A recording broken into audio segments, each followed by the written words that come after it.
Esse texto de 1 Coríntios, no capítulo 5, do verso 8, ele nos diz essas coisas. Sobre fermento, sobre massa, Cristo será a Páscoa, e o novo fermento que é a sinceridade e a verdade. Sabe, querido, nesse texto bíblico, Jesus não está querendo te ensinar a ser padeiro. Jesus não quer te dar uma receita para fazer um bolo ou pão, não. Não é isso. Jesus está falando, por meio do apóstolo Paulo, a igreja que se reunia na cidade de Corinto, um princípio espiritual poderoso para que a igreja de Corinto pudesse compreender naquele tempo. E para a gente entender um pouco do que o apóstolo Paulo falava à igreja de Corinto, nós temos que voltar no livro de Êxodo, no capítulo 12. Livro de Êxodo, no capítulo 12, a partir do verso 7. Olha só o que a palavra do Senhor nos diz. Êxodo 12, 7.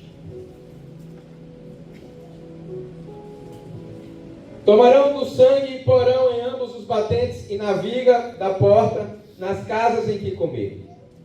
Naquela noite comerão carne assada ao fogo, com pães sem fermento e ervas amargas. Não comereis dele nada cru, nem cozido em água, mas sim assado ao fogo, a cabeça, as pernas e vísceras. Nada deixarei dele até pela manhã. Se algo ficar dele, até pela manhã queimareis ao fogo. Assim o comereis. Os vossos lombos cingidos, os vossos sapatos dos pés e os vossos cajados na mão, e o comereis apressadamente. Esta é a Páscoa do Senhor. Naquela noite passarei pela terra do Egito e ferirei todos os primogênitos na terra do Egito, desde os homens até os animais, e sobre todos os deuses do Egito executarei juízo. Eu sou o Senhor. O sangue vos será por sinal nas casas em que estiverdes. Vendo o sangue, passareis por cima de vós, e não haverá entre vós praga destruidora quando eu ferir a terra do Egito. Este dia vos será por memorial, e o celebrarei por festa ao Senhor. Nas vossas gerações o celebrarei por estatuto perpétuo. Um estatuto que não tem fim. Sabe, queridos? Israel estava no Egito. E foram para lá, numa época que houve uma seca global. A Bíblia declara de uma grande seca que houve e teve 7 anos de fome em toda a terra. Nessa época, José era o governador do Egito.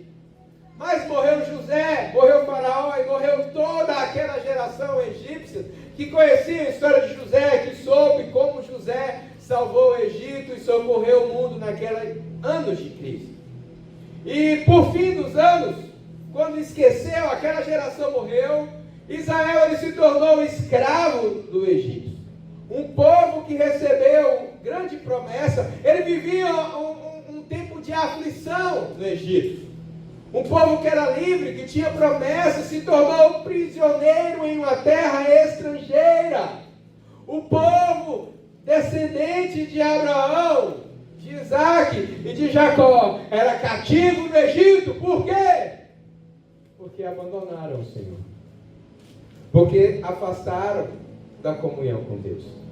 Ao longo dos anos que Israel passou, 430 anos no Egito, eles aprenderam a falar o idioma do Egito. Eles aprenderam a viver a cultura do Egito. Eles aprenderam a ter uma mentalidade egípcia. E na Bíblia, querido, Egito é uma metáfora que representa o mundo. Quando a Bíblia fala que Israel estava no cativo, profeticamente estava dizendo: Israel estava prisioneiro no mundo. Israel, povo de Deus, era prisioneiro no mundo. E a palavra do Senhor ela nos dá algumas instruções poderosas contra isso. A primeira coisa que nós precisamos entender é que toda vez que a gente se apropria da cultura do mundo, que toda vez que a gente tem apego às coisas desse mundo, nós estamos abandonando a nossa comunhão com Deus. Quando você ama demais esse mundo, você vai abandonando a tua comunhão. E mundo nem sempre é sinônimo de pecado. Mas muitas vezes nós estamos amando mais os prazeres que esse mundo terreno dá do que os prazeres espirituais. Amamos uma festa. E tem festa que não é errada. Amamos ter coisas boas, um bom carro, um celular, uma casa boa. E muitas vezes deixamos as coisas de lado, de Deus de lado, para nos dedicar a essas coisas do mundo. E o nosso coração está mais preocupado em ter um carro da hora, o celular do lançamento, ou de desfrutar dos prazeres e deleites que esse mundo pode dar. E a nossa comunhão com Deus vai ficando no segundo plano. Em 1 João, no capítulo 2, no verso 15, a palavra nos adverte: não ameis o mundo, nem o que no mundo há. Se alguém ama o mundo, o amor do Pai não nele está. O Senhor nos advertiu a não ter apego às coisas desse mundo, a concupiscência da carne, a concupiscência dos olhos e a soberba da vida. Não são de Deus, mas do mundo. E quando, querido, nós temos comunhão com o mundo, nós somos inimigos de Deus. Quando nós temos muita amizade com as coisas desse mundo, nos tornamos prisioneiros desse mundo. Escute, quando a tua satisfação pessoal está nos deleites dessa terra, você vai se tornar prisioneiro desse mundo. Assim como foi o povo de Israel. Vai ser prisioneiro do medo. Quantas vezes somos prisioneiros do medo?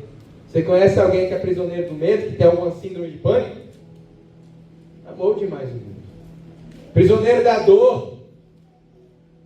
A dor se tornou um cativeiro onde a pessoa está presa. Porque se apegou demais ao mundo. Prisioneiro das emoções e dos sentimentos. Eu não estou falando que você não pode ter dias ruins, que você fica abalado emocionalmente. Não estou dizendo isso. Todo mundo tem um dia mau, ok? Todo mundo passa por períodos de dores, ok? Eu estou falando sobre ser prisioneiro da dor, prisioneiro da emoção, prisioneiro do sentimento, preso, amarrado, que não consegue se libertar ano após ano. Eu estou falando que isso é... Algum momento a pessoa se apegou ao mundo, perdeu a comunhão e se tornou prisioneiro no Egito. Eu estou falando de prisioneiro, não passar por momentos de dores, de aflições, ok? Amém? Tem alguém aí? Amém. Quem está dormindo, diga aleluia! Ah, estão acordados, glória a Deus. E muitas vezes, querido, nos tornamos prisioneiros da ganância e da cobiça. Prisioneiros do pecado e o pior, prisioneiros do diabo. Por quê? Está muito familiarizado à cultura desse mundo. E a nossa alma muitas vezes se torna refém das mazelas desse mundo caído. Toda vez que amamos as coisas desse mundo, em vez de amar as coisas do céu, nos tornamos prisioneiros em nossa vida. Israel sofria porque Israel perdeu a identidade. Jacó significava enganador, aquele que pega pelo calcanhar. Deus mudou o nome de Jacó para Israel. Sabe o que significa Israel, querido? Príncipe de Deus. O povo de Israel era um povo que era príncipe de Deus. Príncipe é alguém que é livre. Príncipe é alguém que governa. Príncipe é alguém que tem autoridade, alegria. E esse povo que era príncipe de Deus estava preso. Eles perderam a identidade de quem eles eram e se tornaram prisioneiros. Mas está escrito, queridos, na Bíblia que Israel clamou ao Senhor. Israel clamou ao Senhor. E Deus levantou um libertador que o conduziu à promessa. Amém? E se nós clamarmos ao Senhor, Ele vai enviar libertação em nossa vida. E eu quero dizer que a libertação não virá. Ele já veio, o nome dele é Jesus. Amém. Jesus é a libertação que você precisa para sair de qualquer cativeiro que tem entrado. Jesus é a libertação que você precisa para impedir de você entrar em um cativeiro, em uma prisão. Jesus é o nosso libertador. Jesus é a nossa libertação. Ele nos tirou do império das trevas e nos transportou para o reino, para o seu reino. Então, querido, para de se preocupar demais com a sua vida e busque Jesus. Busca Jesus. Está angustiado? Corre em Jesus. Tem algo te prendendo? Corre para Jesus. Está sofrendo ameaças? Corre para Jesus. Não corra para o mundo. Teu problema financeiro não vai resolver trabalhando. É Jesus que vai mudar a tua história. O trabalho é tua ferramenta, não é o teu Senhor. A Bíblia diz, 6 dias trabalhará e o 7 descansará. Para de ficar trabalhando de domingo a domingo, é até pecado. Tem que descansar. O sábado. O sábado seu pode ser segunda, pode ser terça, pode ser domingo. Quando a Bíblia fala de sábado, Shabbat não quer dizer a um dia específico, mas que você trabalha 6 e descansa 1, tira um dia para o Senhor, para a família, para vir na igreja. Amém? Se você trabalha domingo a domingo, você está errado. Eu te digo, se não parar daqui a alguns anos, você vai gastar todo o dinheiro que você ganhou para tratamento de saúde. E não valeu nada. Aleluia, glória a Deus. Está tenso aqui hoje. Tem crente aqui que pode dar uma glória a Deus? Aleluia. Então, queridos, nós precisamos colocar a nossa vida como Deus em primeiro lugar. Mateus 6, do verso 24 ao 33, o próprio Cristo fala o seguinte: não andeis ansioso a vossa vida, o que comer, o que beber, o que vestir. Olha lá, os pássaros no campo, eles não semeiam, nem colhem, mas o Senhor os alimenta. Olha os lírios, nem Salomão se vestiu como deles, eles não tecem nem fiam. Não se preocupe com o que comer, beber e vestir. Os pagãos é que se preocupam com essas coisas. Por acaso alguém vai alterar um cômodo da vossa vida? Buscar em primeiro lugar o seu reino, a sua justiça e todas estas coisas, que coisas comer, beber e vestir, não serão acrescentadas. Quando você prioriza Deus, Deus cuida da necessidade básica da tua vida. Deixa eu fazer uma correção teológica. Ele não promete todas as coisas, tá? Todas estas coisas. Ele está falando a comer, beber e vestir. Ou seja, quando você prioriza Deus, Ele supre a tua necessidade básica. Se você quiser mais, é outro princípio. Princípio da semeadura, princípio da administração financeira. É outro princípio para riqueza e prosperidade.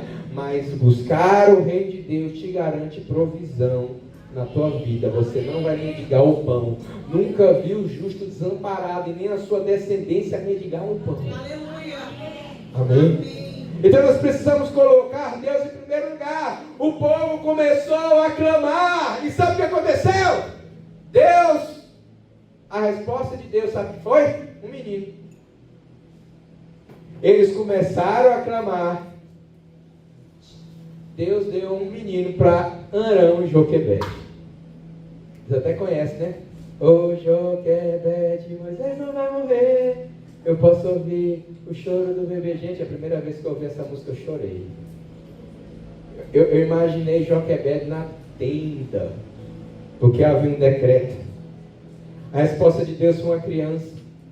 Mas sabe, querido, o mundo espiritual estava ligado. E o faraó mandou matar todos os meninos que nasciam, jogando no rio Nilo. Morriam afogados. Comida de crocodilo. Era terrível. E você conhece a história. Moisés foi colocado num cesto, criado pela filha de Faraó, criado por uma princesa no palácio. A própria mãe dele foi a ama de leite, que não tinha o Aptamil nessa época, nem o não. Glória a Deus por isso. Mas 80 anos depois, esse menino foi levantado por Deus para libertar o Israel do cativeiro. Aquele povo que já havia ali por volta de 430 anos escravo no Egito, recebeu um menino que se tornou homem e libertou o Egito. E Deus levantou Moisés para libertar Israel. E depois de 9 pragas sobre o Egito, ainda assim Faraó resistia a libertar o povo de Israel. Sabe, queridos, muitas vezes a gente até acredita em Deus, começa a posicionar, começa a buscar, mas o inferno está te resistindo. Mas a Bíblia diz em Tiago 4,7: sujeitai-vos a Deus, resisti ao diabo, e ele fugirá de vós. Não importa o que você está passando, a dor, a luta, a prisão, o cativeiro, se o diabo está te atormentando, se estão te perseguindo, sujeita a Deus, resista ao diabo e uma hora ele vai ter que fugir. Uma hora a resposta Israel clamou por anos. Por anos. Moisés demorou 80 anos para nascer e libertar Israel. No mínimo 80 anos de oração para Deus dar a resposta ali.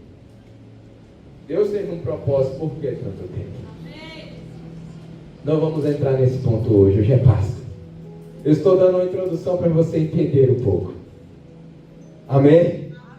Então nós precisamos entender, querido, que nós precisamos sempre sujeitar a vontade de Deus, as autoridades que Ele estabelece para nos guiar e resistir sempre ao diabo. Se sujeite, querido, à direção da palavra, à direção do Espírito Santo. Permaneça orando e crendo. Não deixa de orar porque está demorando. O povo foi 80 anos de oração. Abraão foi 25. Isaac, 20 anos para a mulher engravidar. Ele aprendeu, não cometeu o erro do pai. Caleb, 45 anos. José, Davi, 13 anos. Então, querido, fique tranquila, a tua resposta virá. Espero que não precise levar esse tempo todo. Mas não importa quanto tempo leve, continue orando, continue crendo, continue profetizando. Porque Israel foi libertado porque começou a orar. Amém? Vai chegar o dia, se você permanecer fiel, sabe o que vai acontecer? A Bíblia diz que Deus esmagará a Satanás debaixo dos nossos pés. E o Deus da paz esmagará a Satanás debaixo dos nossos pés. Se permanecermos fiel em Jesus. Se permanecermos crendo, orando, posicionados. Deus enviou 9 pragas, querido, que arrasaram com o Egito. Arrasaram com os deuses do Egito. Mas Deus poupou o povo de sofrer praga. Todo o Egito sofreu as 9 pragas, Israel não. Tinha trevas no Egito, lá na terra de Gósen, onde Israel morava, tinha luz. Tinha sapo, mosca, ferida em todo o Egito, lá no meio do povo de Deus não tinha ninguém doente. Deus poupa o seu povo. Ainda que Ele permita males, Ele poupa o seu povo. Ele guarda o seu povo escolhido. É Ele que nos guarda. Salmo 91 fala muito claro: 1000 cairão ao teu lado, 10.000 à tua direita, mas tu não serás atingido. Não temas o terror noturno, nem a seta que voa de dia, nem a mortandade que voa de noite. Nós precisamos crer, queridos. Então, querido, aqui no texto, a Bíblia diz que Deus fez algo diferente. Ele declarou que Ele ia mandar a 10ª e a última praga, que ia afligir todo mundo. E o Israel ficou com medo. Ele falou: o primogênito, o filho mais velho de toda a família e de todos os animais vão morrer. Pensa no desespero que todo mundo estava. E o primeiro momento a ordem foi essa: eu vou matar o filho mais velho. Imagina eu, povo Zé, eu vou morrer, meu Deus do céu, eu sou mais velho, Jesus amado. Mas o Senhor também declarou a Moisés algo diferente. Ele deu 2 instruções poderosas. A primeira, ele falou: mate o cordeiro e passe o sangue nos umbrais de sua casa.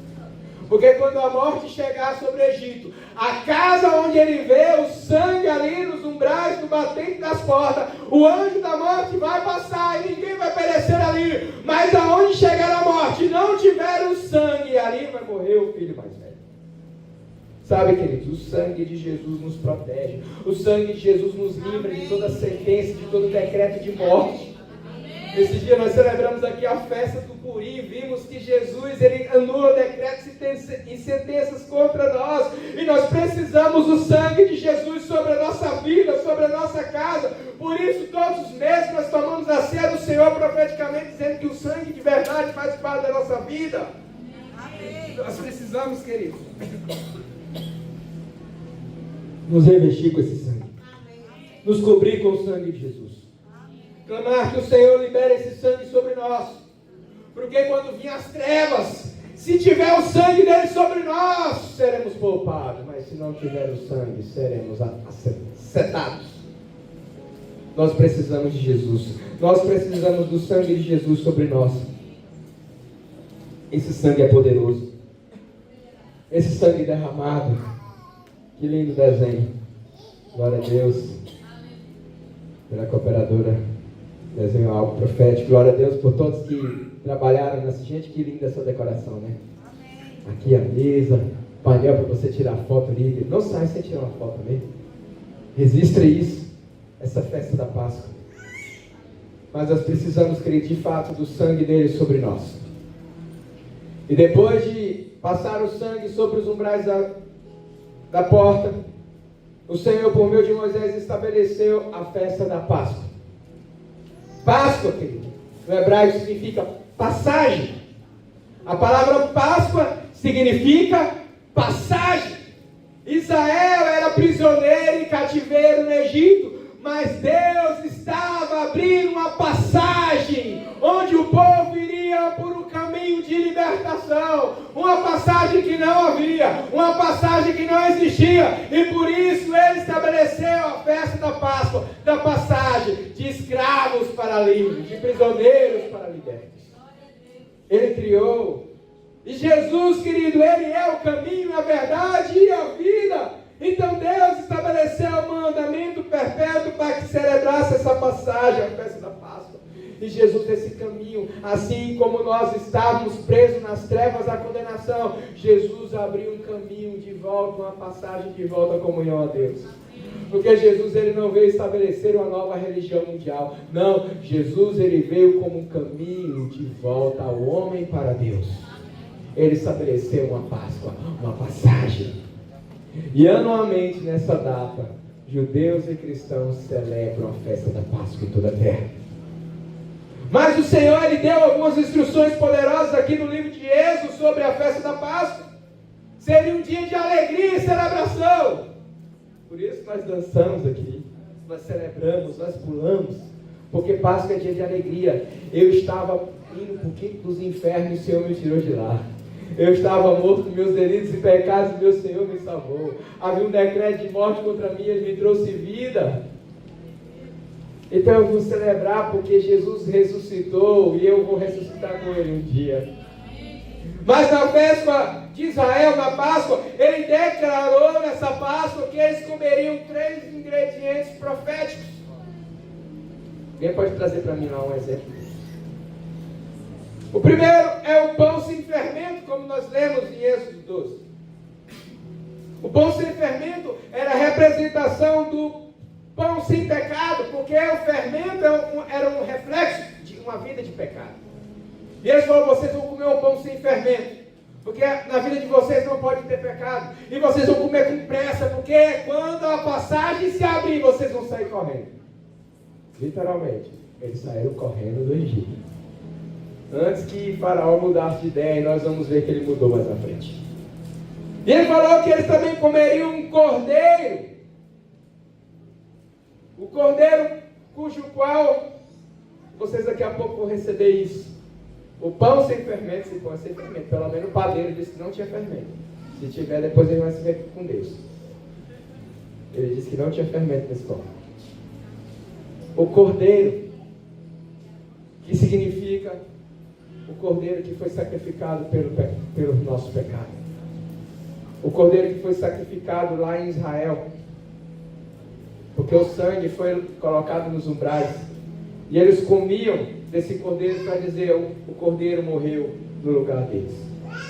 E o último item era as ervas amargas. Nós temos uma erva amarga aí que você vai comer hoje, amém? Vai começar a fazer cara feia. Para lembrar da escravidão que Israel sofreu no Egito. Para lembrar dos anos que eles foram escravos e viveram uma vida terrível. Sabe, queridos? Eu amo a Bíblia porque era pura profecia. A Bíblia diz em Colossenses 1, verso 13, que Ele nos libertou do império das trevas e nos transportou para o reino do Seu Filho amado. Nós estávamos presos e cativos no pecado, na amargura da nossa alma, mas Cristo, nossa Páscoa, foi sacrificado por nós. E por isso nós precisamos remover o fermento da nossa vida. Ou seja, eu e você precisamos remover o pecado da nossa vida, abandonar as brechas, o apego ao mundo e viver viver uma vida de santidade.